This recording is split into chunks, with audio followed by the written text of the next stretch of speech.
ಇನ್ನು ಮೈಸೂರು ದಸರಾದಲ್ಲಿ ಕಂಬಳ ಆಯೋಜನೆಗೆ ಬೇಕಾದಂತಹ ಎಲ್ಲಾ ಸಿದ್ಧತೆಗಳು ಈಗಾಗಲೇ ಆರಂಭಗೊಂಡಿದೆ. ಯಾವಾಗ ಡೇಟ್ ಫಿಕ್ಸ್ ಆಯಿತು ಅದಕ್ಕೆ ಬೇಕಾದಂತಹ ಸಿದ್ಧತೆಗಳು ಒಂದ್ ಕಡೆ, ಆದ್ರೆ ಇನ್ನೊಂದ್ ಕಡೆ ಈಗ ಕಂಬಳ ಆಯೋಜನೆ ಮಾಡ್ತಾ ಇರುವಂತಹ ಕುರಿತಂತೆ ಯದುವೀರ್ ಒಡೆಯರ್ ಕೂಡ ವಿರೋಧವನ್ನು ವ್ಯಕ್ತಪಡಿಸಿದ್ದಾರೆ.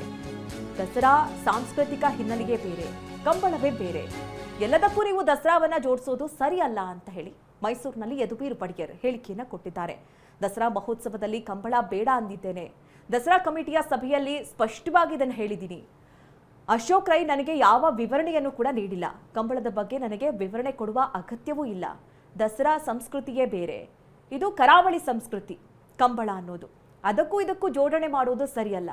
ದಸರಾ ಈ ಹಿಂದಿನಿಂದಲೂ ಕೂಡ ಯಾವ ರೀತಿ ನಡ್ಕೊಂಡು ಬರ್ತಾ ಇತ್ತು, ಅದು ಸಂಪ್ರದಾಯ ಯಾವ ರೀತಿ ಇತ್ತು, ಅದನ್ನ ಮುಂದುವರಿಸ್ಕೊಂಡು ಹೋಗಬೇಕು ಅಂತ ಹೇಳಿ ಯದುವೀರ್ ಹೇಳಿದ್ದಾರೆ.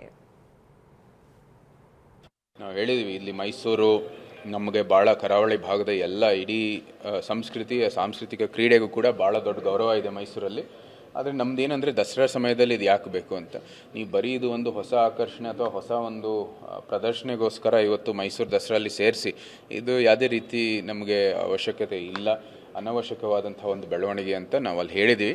ಮುಖ್ಯಮಂತ್ರಿ ಇದನ್ನ ತೀರ್ಮಾನ ಮಾಡಿ ರದ್ದು ಮಾಡಿದ್ರೆ ಒಳ್ಳೆಯದು ಅಂತ ಹೇಳಿದ್ದೀನಿ. ಕರಾವಳಿ ಮಟ್ಟದಲ್ಲಿ ನಾವು ದೊಡ್ಡ ಕಾರ್ಯಕ್ರಮ ಮಾಡಲಿ, ಮೈಸೂರಿನವರೇ ಬಂದು ಕೈ ಜೋಡಿಸ್ಬಿಟ್ಟು ನಾವೆಲ್ಲರೂ ಕೂಡ ಅದಕ್ಕೆ ನಮ್ಮ ಬೆಂಬಲ ಮತ್ತು ಪ್ರೋತ್ಸಾಹ ಕೊಡೋಣ ಅಂತ ಹೇಳಿದ್ದೀವಿ. ಇನ್ನೊಂದು ಬೇರೆ ಕಾರ್ಯಕ್ರಮ ಸೇರಿಸೋ ಮೂಲಕ ನಿಮ್ಗೆ ಆಗಲೇ ಇಷ್ಟೊಂದು ಕಾರ್ಯಕ್ರಮ ಮಾಡೋದಕ್ಕೆ ಒಂದು ಸಮರ್ಥ ರೀತಿಯಲ್ಲಿ ಮಾಡೋದಕ್ಕೆ ನಿಮ್ಗೆ ಆಗ್ತಾ ಇಲ್ಲ. ಇದನ್ನು ಸೇರಿಸಿ ನಿಮ್ಗೆ ಇನ್ನೊಂದು ದೊಡ್ಡ ವೈಫಲ್ಯವನ್ನು ತೋರ್ಸೋಕೆ ಏನಕ್ಕೂ ಬರ್ತಾ ಇದೆ. ನಾವು ಹೇಳಿದ್ದೀವಿ, ಇಲ್ಲಿ